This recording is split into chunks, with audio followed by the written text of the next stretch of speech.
Le marketing B2B reste aujourd'hui un sujet d'exploration.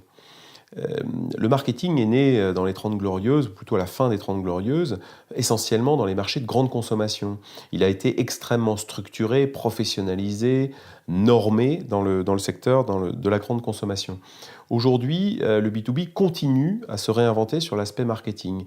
Certains secteurs B2B continuent d'appeler à plus de marketing parce ils ont toujours une orientation qui est très produit, qui est très service, qui est très savoir-faire.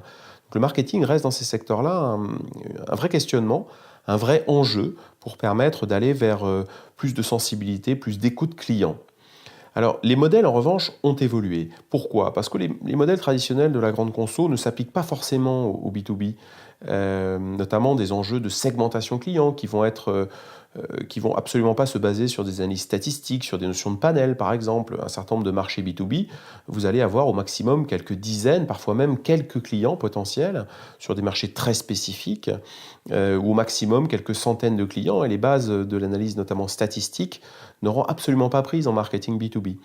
La partie stratégie marketing, depuis quelques années, par exemple, a vu une évolution tout à fait déterminante à travers l'utilisation de ce qu'on appelle le business model Canva, qui va donc découper le fonctionnement de l'entreprise en 9 dimensions et permettre peut-être à des gens qui ne sont pas natifs marketing de s'interroger sur le cœur de leur proposition de valeur évidemment, mais pas seulement, aussi sur la manière dont l'entreprise va interagir avec ses clients, quels canaux, quelle stratégie de relation client. Et puis du côté du cœur de l'entreprise, comment créer cette proposition de valeur, comment la soutenir, et peut-être notamment en utilisant un réseau peut-être plus large de partenaires clés, et non pas seulement de ce qu'on appelait traditionnellement des fournisseurs, même des fournisseurs stratégiques. La notion de partenaire aujourd'hui dans le monde digital devient quelque chose d'absolument déterminant. Pour de nombreuses raisons, hein.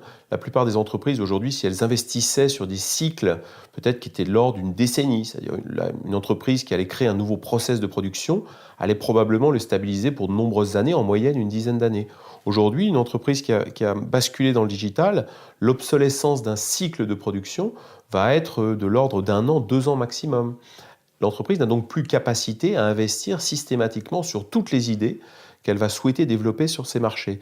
Elle va donc devoir s'appuyer sur un réseau de partenaires et sur la capacité surtout à greffer des propositions de services, de produits liés à des partenaires. C'est une évolution assez radicale dans la stratégie marketing.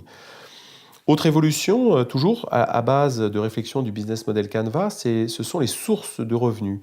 Les sources de revenus dans le monde digital se sont démultipliées. Là où on était traditionnellement sur des modèles de marge, de markup, sur des coûts de revient, que ce soit associés à des services ou à des produits, on va avoir une grande diversité, des notions d'abonnement, des notions de diversité des sources de revenus, notamment liées à la publicité, liées à la valorisation du trafic, vont devenir des sources qui vont être aujourd'hui beaucoup plus classiques dans le monde digital.